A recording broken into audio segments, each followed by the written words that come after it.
नाग पंचमी क्यों मनाई जाती है, इसके व्रत पूजन का तरीका और इसके व्रत की कथा के बारे में भी मैं आपसे वर्णन करूँगी। नाग पंचमी हिंदू संस्कृति में बहुत ही ज़्यादा महत्वपूर्ण त्यौहार माना जाता है। इस दिन नागों की पूजा करने का अपना एक विधान होता है। जो इस साल नागपंचमी पड़ेगी वो पड़ेगी 2 अगस्त को, यानी मंगलवार के दिन। नागपंचमी की पूजा नाग देवता को खुश करने के लिए, कुंडली से काल सर्प दोष से मुक्ति के लिए की जाती है। इस दिन ज़रूरतमंद को दान करना बहुत ज़रूरी होता है और ख़ास तौर से नागों का जो भय है वो ना बने, इसके लिए भी ये पूजा की जाती है। नागपंचमी के दिन सुबह उठकर सबसे पहले पूरे घर की साफ सफाई करेंगे। जहाँ पर पूजा करनी है वहाँ की साफ सफाई करके गंगा जल का छींटा देकर एक चौकी रखेंगे। चौकी पर आप एक कपड़ा बिछाएंगे। कपड़ा किसी भी कलर का हो सकता है, जैसे पीला कपड़ा है, लाल कपड़ा है, कोई भी कपड़ा आप बिछा लीजिए।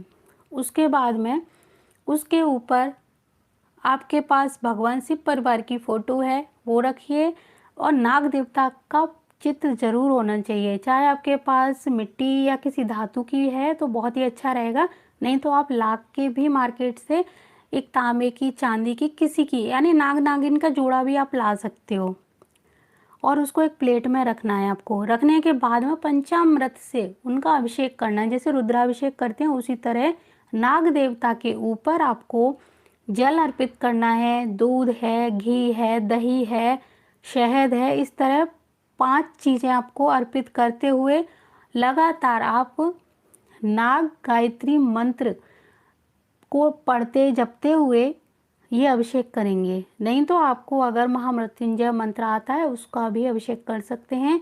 आप चाहो तो स्पीकर पे या मोबाइल में आप ये मंत्र चला सकते हैं और उसके साथ साथ आप बोल सकते हैं। आप खुद भी बोलते जाइए, चलाते जाइए। अपने विद फैमिली यानी पूरे परिवार के साथ ये पूजन करनी है। लगातार सबको अभिषेक करते जाना है और नाग गायत्री मंत्र या महामृत्युंजय मंत्र बोलते जाना है। आपको सबसे पहले संकल्प लेना है पूजन से पहले। जब आप सारी प्रतिमा, पूजन सामग्री वहाँ रख लेंगे तब जाके आप लेंगे संकल्प। पूजन सामग्री में रोली, चावल, चंदन, फूल, फल, मिठाई, मेवा जो भी आप ला सकते हो वो लेके आना है। जो अभिषेक के लिए, रुद्राभिषेक के लिए सामग्री है, जैसे दूध, दही, शहद, गंगा जल, घी, ये मैंने बोला। पंचगव्य मिल जाता है तो बहुत ही अच्छा रहेगा। और ये आप जब अर्पित कर दें, अर्पित करने के बाद में जब ये सारी सामग्री उस कटोरी में आ जाए तो इस सारी सामग्री को आप किसी गमले में अंदर, मिट्टी के अंदर दबा दीजिए। ठीक है। अभी पूजन सामग्री आपको धीरे धीरे एक एक चीज़ चढ़ानी है।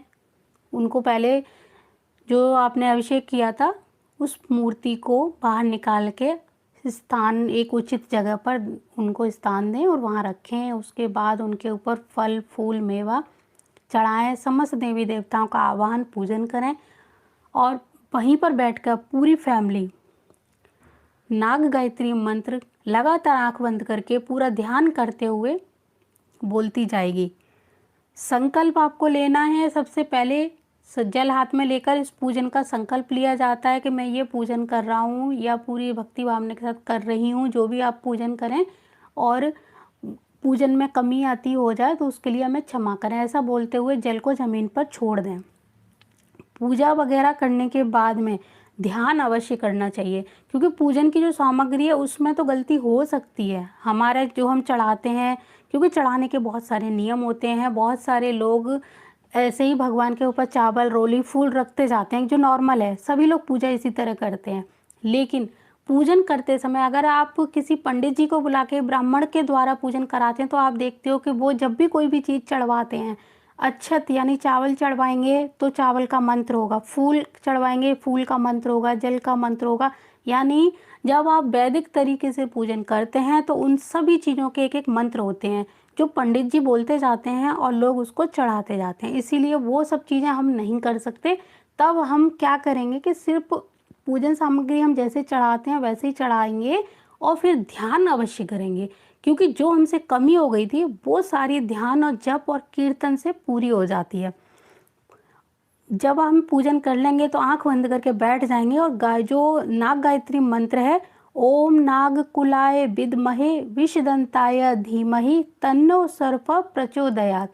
आपको कैसे बोलना है? ओम नागकुलाय विद्महे विषदंताय धीमहि तन्नो सर्प प्रचोदयात्।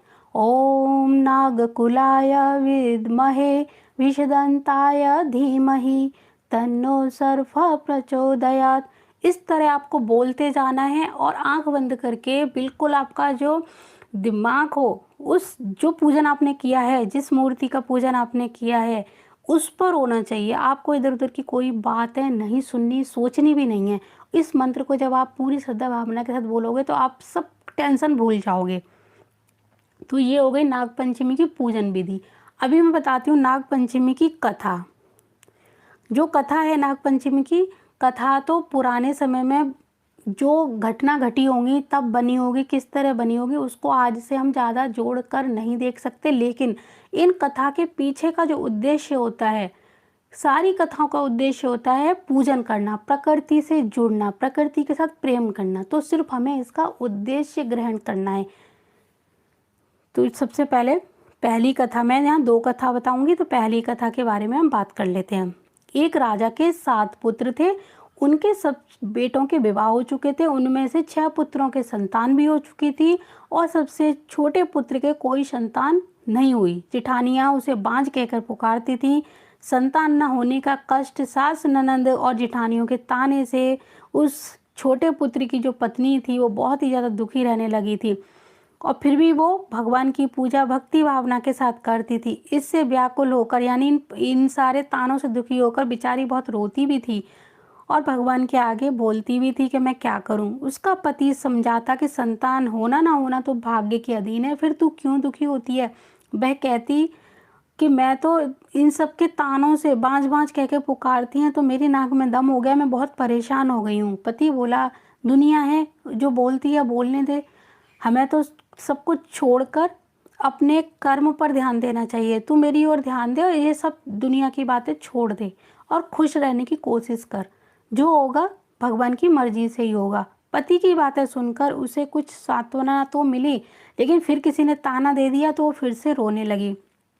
इस प्रकार एक दिन नाग पंचमी का दिन आ रहा था, यानी चौथ की रात को जब वो सो रही थी तो सपने में उसको नाग दिखाई दिए, यानी 5 नाग उसको सपने में दिखाई दिए। उसमें से एक नाग ने उससे कहा, अरे पुत्री, कल नाग पंचमी है, तू अगर हमारा पूजन करेगी तो तुझे पुत्र रत्न की प्राप्ति होगी। यह सुनकर वो एकदम से उठी और पति को जगाकर अपने स्वप्न का जो हाल था उसको सुनाया।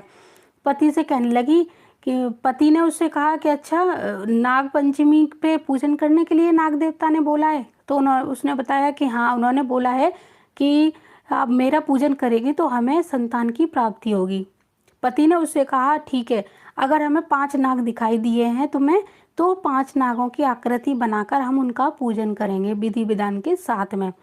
नाग लोगों को दूध पसंद होता है, यानी ठंडा दूध वो ग्रहण करते हैं, तो हम उनके लिए कच्चा दूध लेकर आएंगे। दूसरे दिन उन्होंने उसी प्रकार से पूजन किया और 9 महीने के बाद में उसके यहाँ पर सुंदर पुत्र की प्राप्ति हुई। तो इसी तरह जिस तरह नाग देवता ने उस स्त्री की गोद को भरा, उसी तरह समस्त स्त्रियां जो इस कथा को सुने और पढ़ें उनके भी गोद में एक संतान रत्न की प्राप्ति हो। उनकी गोद में हमेशा संतान सुख से भरी रहे और उनकी मांग हमेशा सिंदूर से भरी रहे। अब नागपंचमी की दूसरी कथा। किसी राज्य में किसान रहता था। किसान के 2 पुत्र और 1 पुत्री थी। एक दिन हल जोतते समय हल्के से नाग के 3 पुत्र कुचलकर मर गए। नागिन पहले तो बहुत ज़्यादा विलाप कर रही थी। उसने अपनी संतान के हत्यारे से बदला लेने का संकल्प लिया। रात्रि को अंधकार के समय नागिन ने किसान, उसकी पत्नी और उसके दोनों बेटों को डस लिया। अगले दिन प्रातः किसान की पुत्री को डसने के उद्देश्य से जब वो नागिन उसके घर पर, यानी किसान के घर पर फिर से आने लगी तो उसकी कन्या ने उसके सामने एक दूध का कटोरा रख दिया और क्षमा याचना प्रार्थना करने लगी। अपने पिता, अपने माता पिता और भाइयों के लिए उसने प्रार्थना करी। उसके इस भक्ति भावना यानी प्रार्थना को देखकर जो नागिन थी उसका हृदय परिवर्तन हो गया, यानी वो प्रसन्न हो गई और उसने उसके दोनों भाइयों को और माता पिता को पुनः जीवित कर दिया। उस दिन श्रावण शुक्ल की पंचमी का दिन था। तब से आज तक नागों के कोप से बचने के लिए इस दिन नागों की पूजा की जाती है। जिस तरह नाग देवता ने यानी नागिन ने जिस तरह से उस किसान और उसके परिवार की रक्षा करी, उन पर कृपा की, उसी तरह इस कथा को सुनने वाले और वो पढ़ने वाले सभी लोगों के परिवार की नागों से, नागवंश से रक्षा हो। तो ये थी नाग पंचमी की कथाएं जो मैंने आपको सुनाई। अभी कथाओं के पीछे का जो उद्देश्य है वो क्या है? कथाओं के पीछे का जो उद्देश्य है वो सिर्फ यही है कि प्रकृति से जुड़ो, प्रकृति की पूजा करोगे तो प्रकृति भी हमें बहुत कुछ देगी। यहाँ पर ऐसा नहीं है कि सिर्फ नाग पंचमी आए तो नागों को दूध देना है। नाग दूध पीते हैं नहीं पीते हैं ये एक शोध का विषय है जो अब तक ये चल भी रहा है। कुछ नाग पीते भी हैं, कुछ नाग नहीं भी पीते हैं। इस पर नहीं जाना चाहिए।